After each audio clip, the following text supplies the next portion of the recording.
Vamos orar porque eu creio no poder da oração. Eu creio que Deus ouve a oração da sua igreja e eu creio que Deus responde a oração da sua igreja. Vamos orar? Feche os seus olhos. Se for possível, né, você tiver algum familiar ao seu lado, dê a mão para o seu familiar aí, vamos orar juntos, em nome de Cristo Jesus. Senhor, nós queremos te louvar, Senhor, nessa noite, nós queremos te adorar, Senhor. Nosso coração está rendido a Ti. Nós te pedimos, Deus Santo, que Tu fales conosco diretamente pela Sua palavra. Senhor, nós não temos a menor condição de acertarmos o caminho, nós não temos a menor condição de ter uma vida reta, justa, de ter uma vida equilibrada, se nós não formos instruídos pela Sua palavra. A Tua palavra, Senhor, nos aponta a direção certa, ela nos encoraja, nos fortalece, ela restaura a nossa alma. A Tua palavra, Senhor, é alimento vivo para todos nós.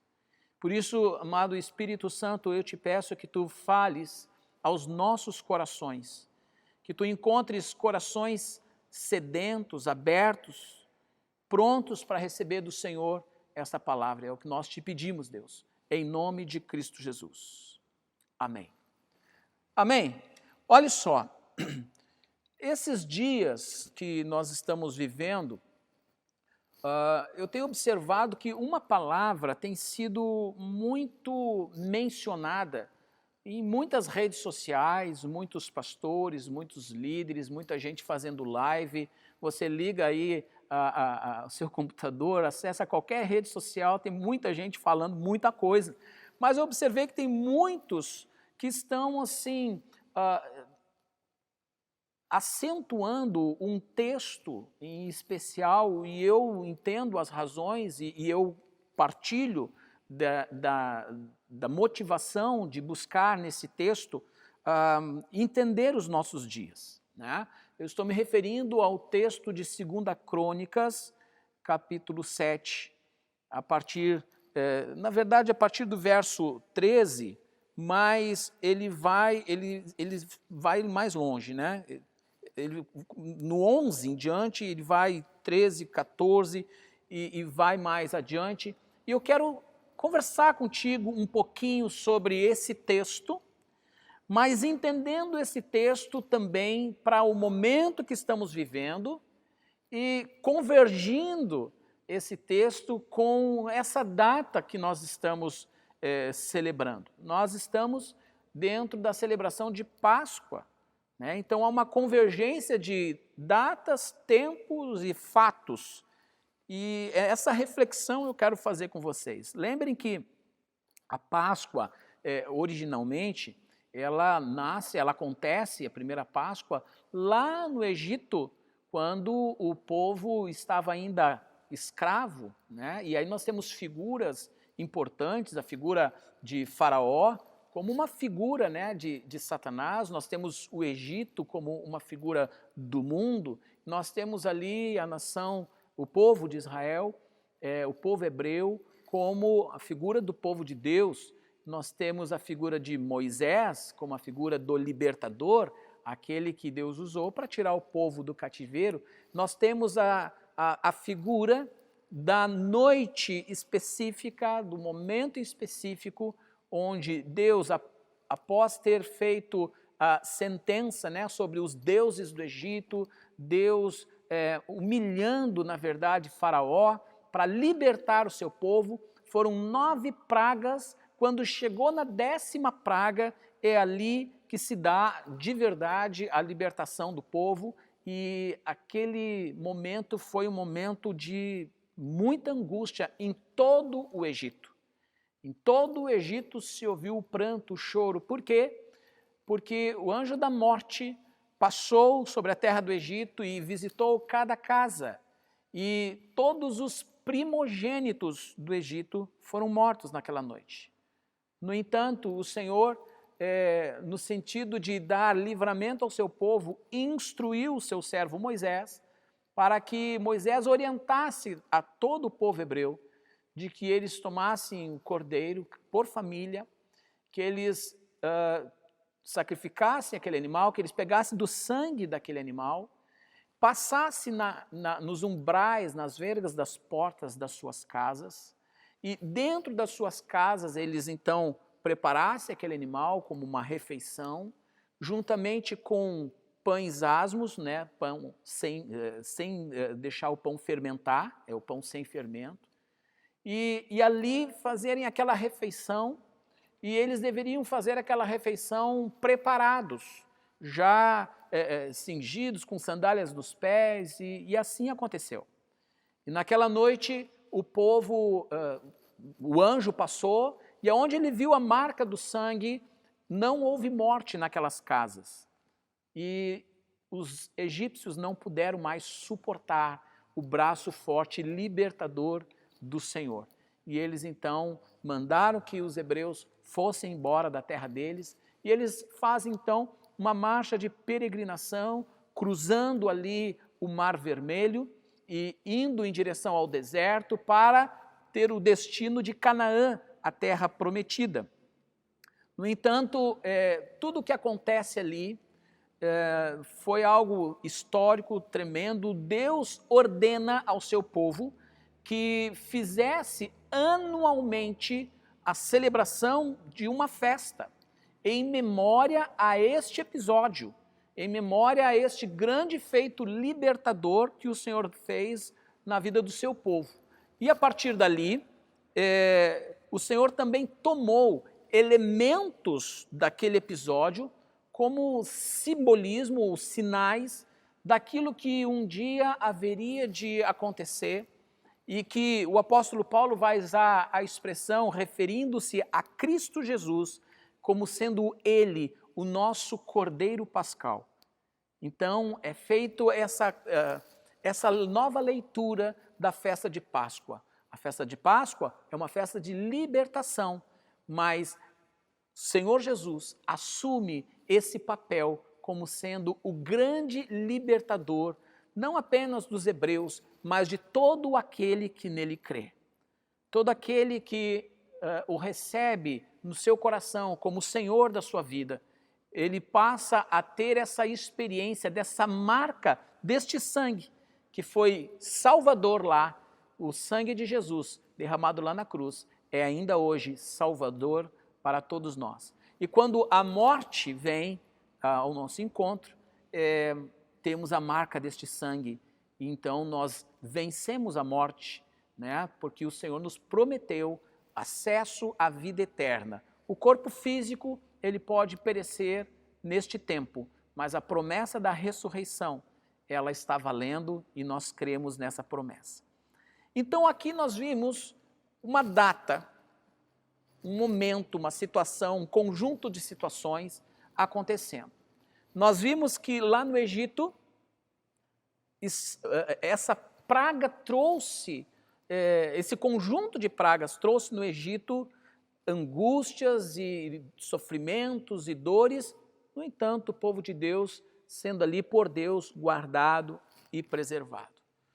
Quando eu falo em convergências de datas, de tempos e de situações, nós estamos hoje no período de Páscoa, nós estamos vivendo um cenário mundial onde algo muito similar, e não são poucos os que estão falando, né, fazendo uma associação do que esse vírus tem sido como uma praga dos dias modernos, uma manifestação de praga para esse tempo, e ele assume realmente essas mesmas características.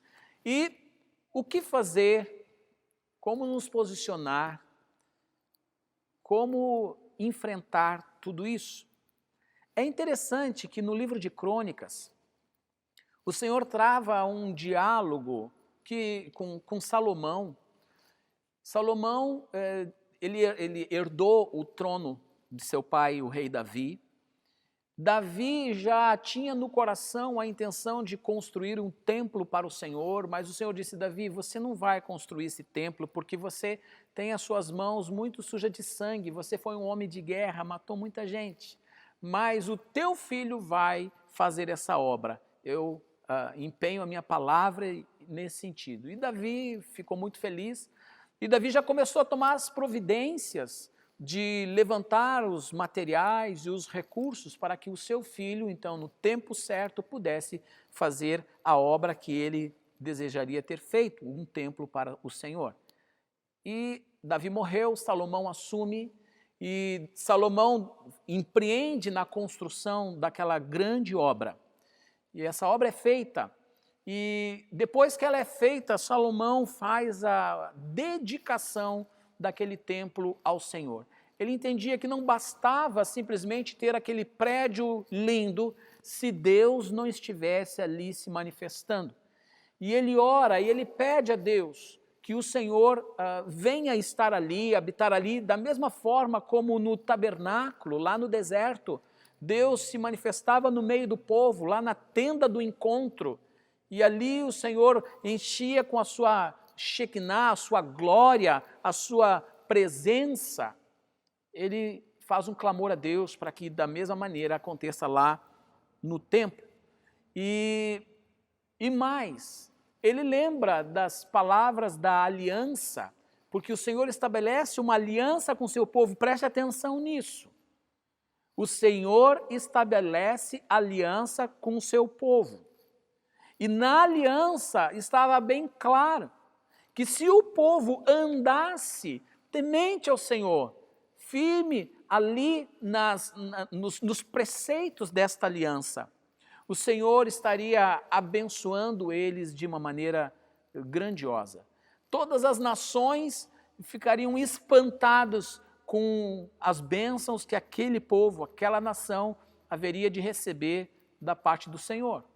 No entanto, se o povo de Deus, se a nação de Deus, se afastasse do Senhor, virasse as costas para o Senhor, deixasse de adorar a Deus para adorar falsos deuses, para adorar outros ídolos e imagens, e se rebelasse contra o Senhor, e entrasse num caminho que não é o caminho previsto pela aliança, entrasse num caminho da imoralidade, entrasse no caminho da insensibilidade com o necessitado, com o aflito, com o estrangeiro, se o povo enveredasse para essas práticas, então o Senhor, sob forma de disciplina, assim como um pai que ama seu filho e usa por meio da disciplina para que o seu filho seja corrigido, para que o seu filho não ande em caminhos maus.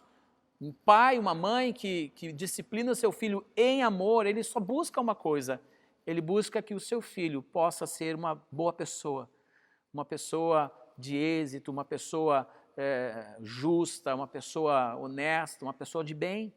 E Deus é pai, ele vai tratar o seu povo como um pai. E ali o que acontece? O Senhor disse, se vocês começarem a ir para esses outros caminhos e abandonarem a nossa aliança, então eu vou ter que castigá-los. E o que eu vou fazer? Eu vou fechar os céus para que não chova. Além de fechar os céus para que não chova, eu também poderei, no meio dessa situação, permitir que pragas os visitem.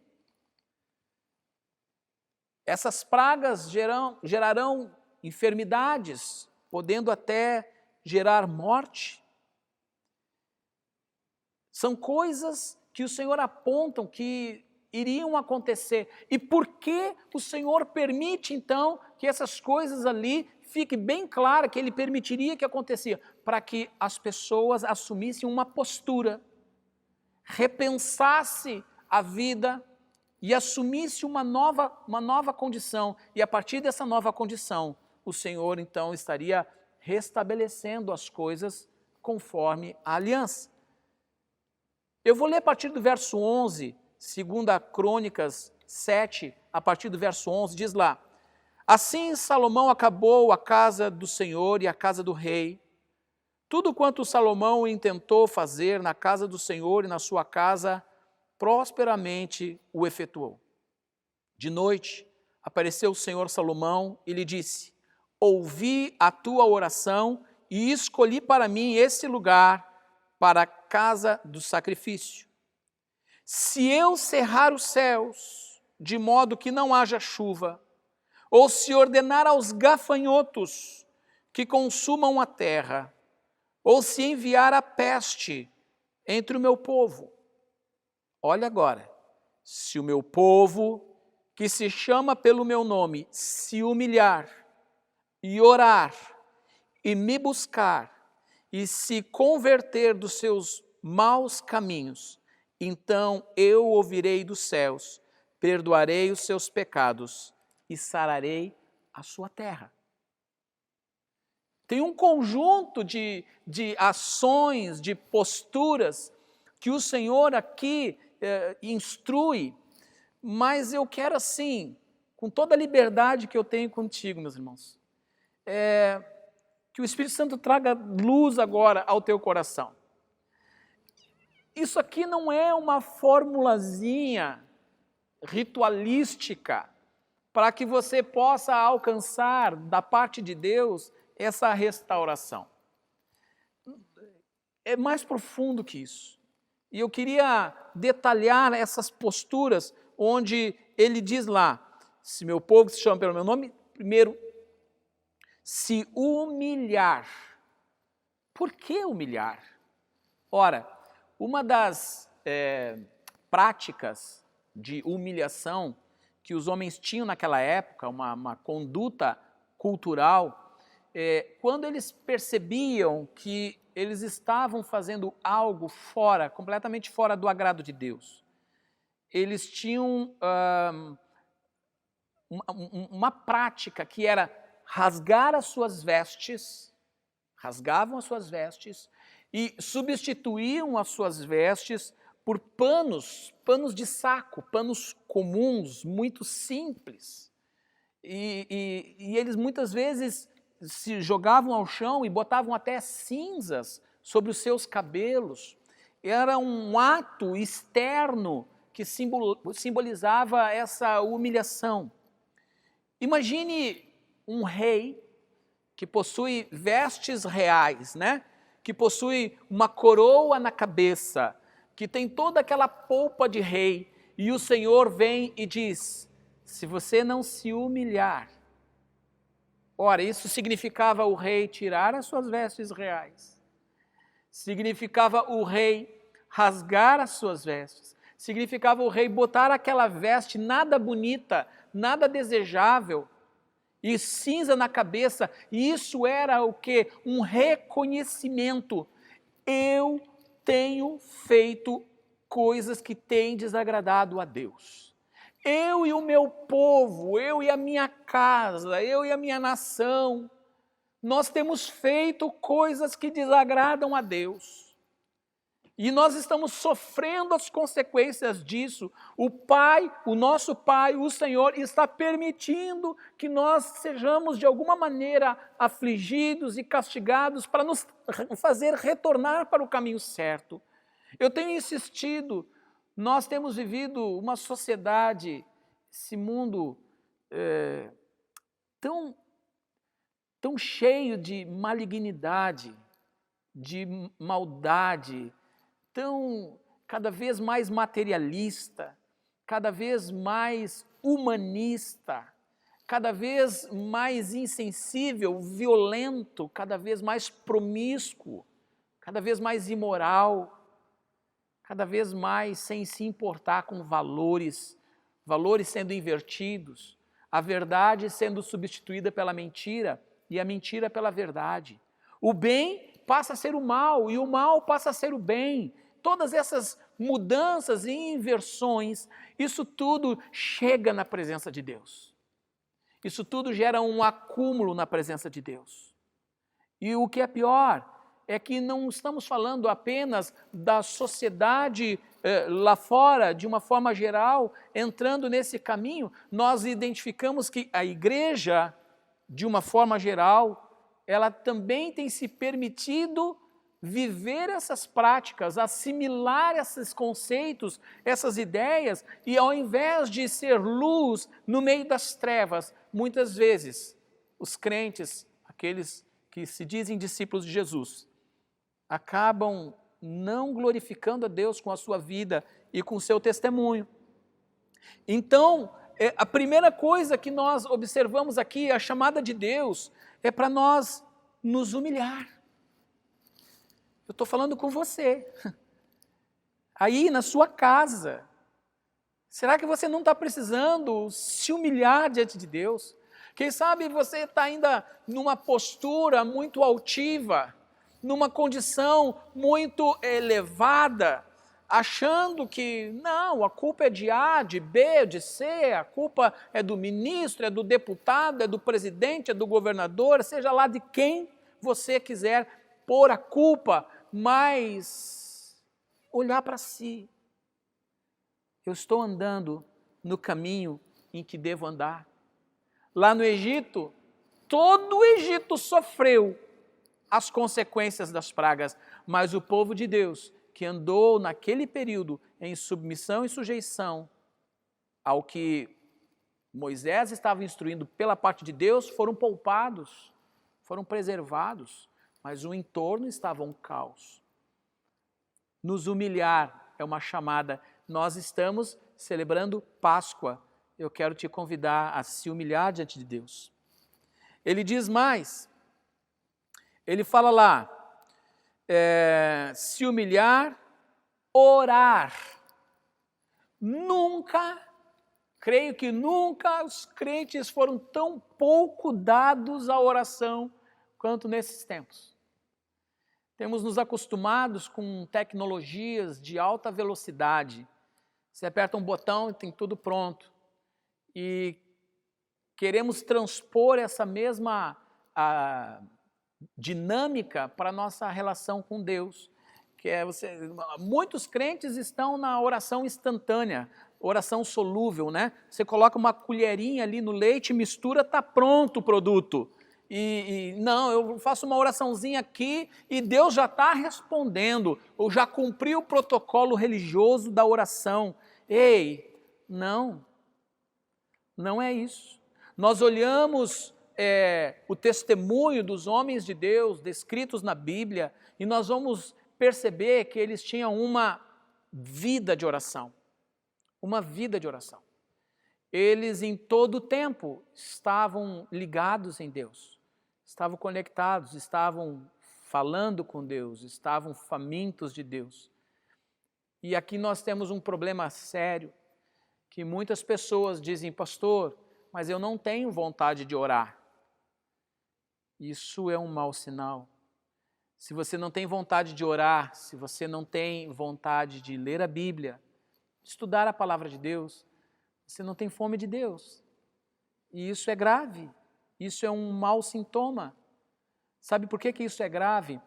Porque no novo nascimento, quando nós temos uma experiência com Cristo Jesus, nós nascemos de novo, Deus nos dá do seu Espírito, do seu próprio Espírito para habitar em nós e gerar vida ao nosso espírito. E se eu não tenho essa compreensão, a minha vida começa a ser muito diminuída em termos de sentido e propósito.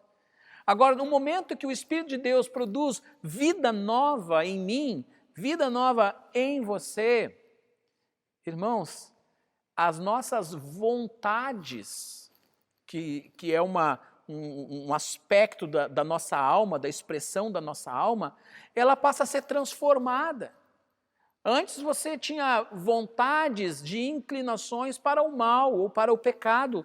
Agora, as nossas vontades, elas são transformadas, elas passam a ser na direção da vida, na direção do Senhor. Eu tenho uma vontade transformada.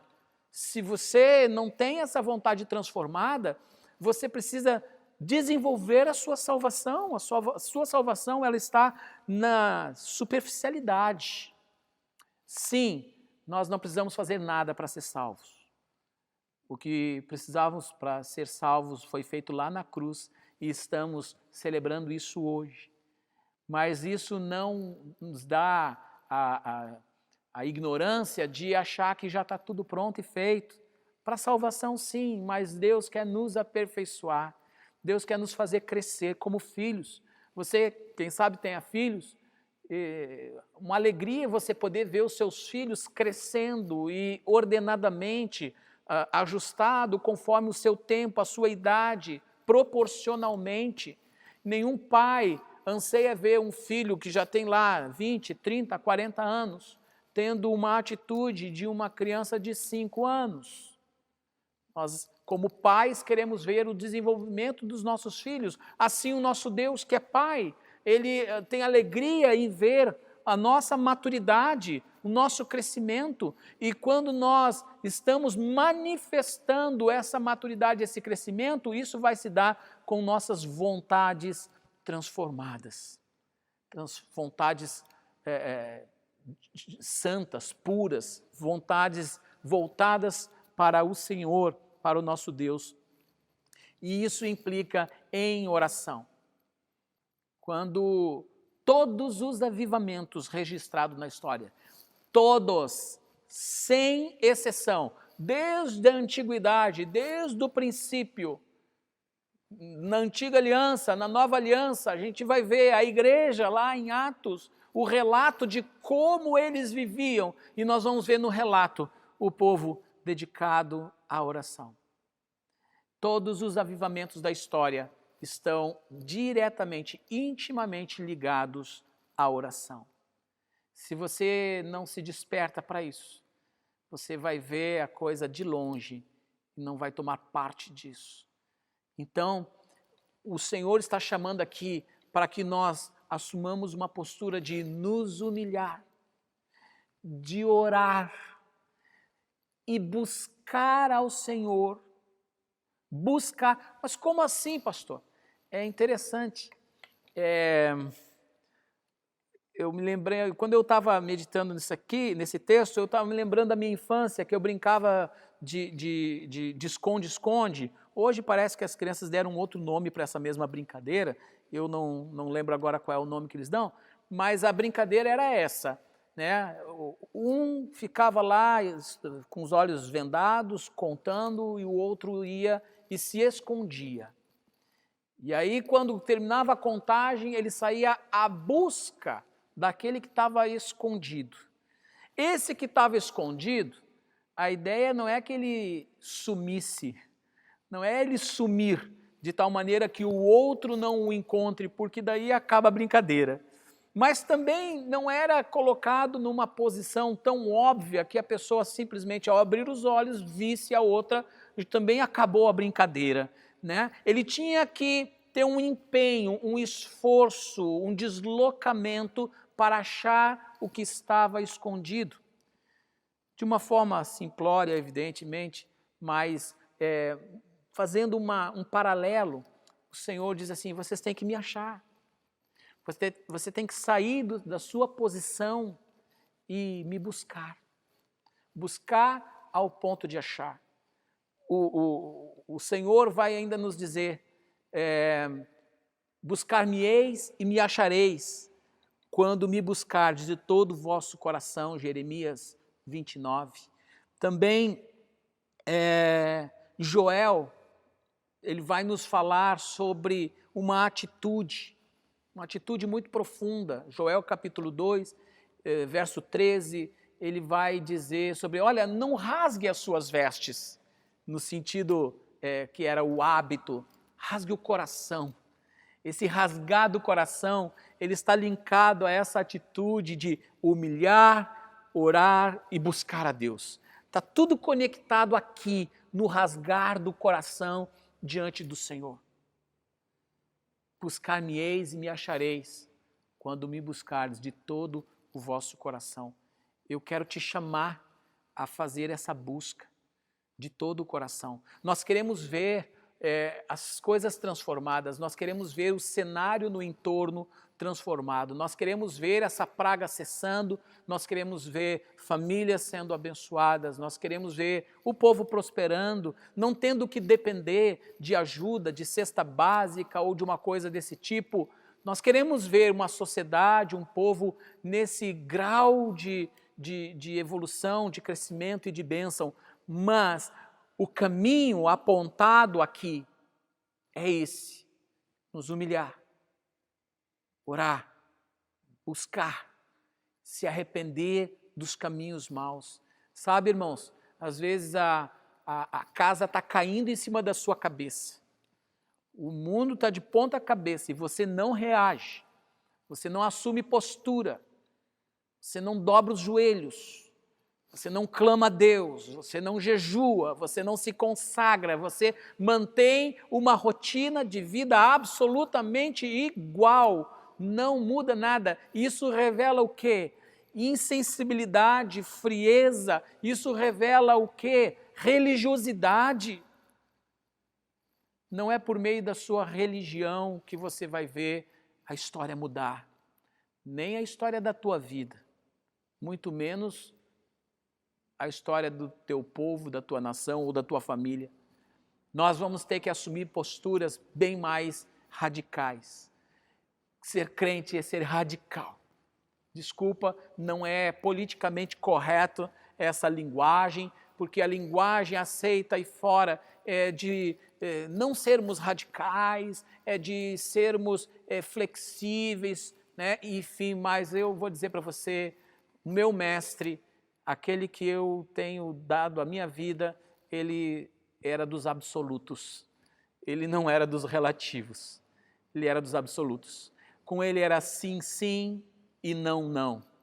Ou é verdade, ou é mentira, ou é vida, ou é morte. Não tem meio termo. E isso para mim é ser radical e eu prefiro seguir as pegadas dele. Eu quero te encorajar também a seguir as pegadas deste nosso mestre. Sabe, irmãos, compreender que estamos numa Páscoa, estamos vivendo um cenário convergente com um cenário lá atrás, de alguns milênios atrás, nos faz pensar bastante. Será que Jesus está voltando? Porque nós temos a promessa que já foi nos dada de que Ele voltará. Ele venceu a morte, nós não podemos esquecer isso. Ele venceu a morte. Ele voltará. Dado o tempo certo, o tempo, cumprido o prazo do plano eterno de Deus, né? O tempo que ele abriu, a janela de tempo que ele abriu para que os gentios pudessem receber a palavra de Deus. É tão lindo ver essa estratégia de Deus para alcançar todas as nações. Mateus capítulo 24 vai dizer: e o evangelho do reino será pregado por todo o mundo, e então virá o fim. E aí nós percebemos que esse tempo está sendo um tempo onde a igreja está tendo que se posicionar de uma maneira tão mais estratégica, mas ao mesmo tempo chamando a igreja para essa condição de arrependimento, de consagração, de busca. Ah, meus irmãos, eu te desafio, né? Seja você um discípulo aqui da nossa comunidade, seja da comunidade onde você pertence, eu quero te desafiar em amor a você fazer esse roteiro, se humilhar, né? Nessa figura simbólica de rasgar as vestes, mas rasgando o coração, se humilhando diante de Deus, buscando, orando. Nós estamos diariamente às 6:30 da manhã fazendo reunião de oração pelo Zoom, né? Os nossos discípulos aí estão todos convidados a entrar ali às 6:30 da manhã e estarmos orando juntos às 6:30 às 7 da manhã. Tem sido maravilhoso e você pode engrossar essa turma.